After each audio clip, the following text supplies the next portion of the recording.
नमस्कार दर्शक बंधु मु इंदु आपण मानक स्वागत करुच्ची मोर यूट्यूब चैनल ओडिशा टिप्स को।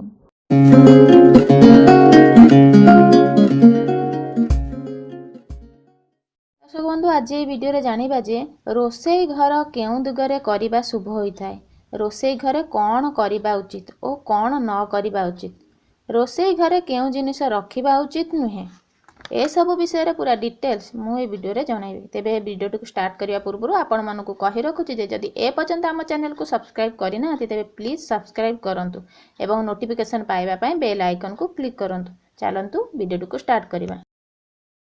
अधिकांश लोके बेले बेले रोषेई घरे खाई दियंती। आपण एपरि करुथिले एबेठारु ए अभ्यास परित्याग करंतु, कारण वास्तुशास्त्र रे रोषेई घरे खाइबाकू बारण करा जायछि।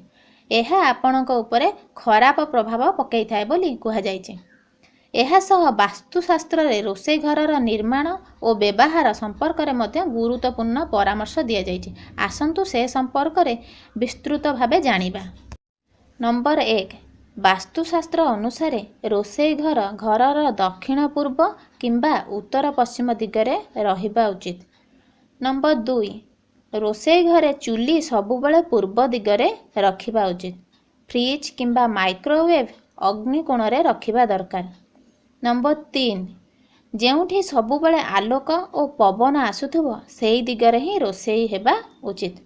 नंबर 4, रोषेई घरे बसी खाइबा उचित नुहे, एहा द्वारा व्यक्ति और परिवार उपरे खराब प्रभाव पड़े।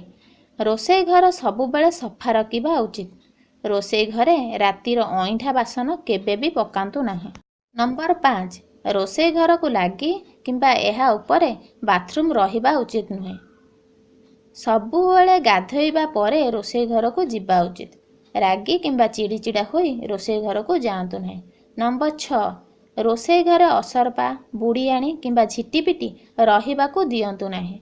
रोषेई घर भंगा और फटा बासन बाहर कर दियंतु। ए सबु बासन जोगु घर उपरे नकारात्मक प्रभाव पड़े।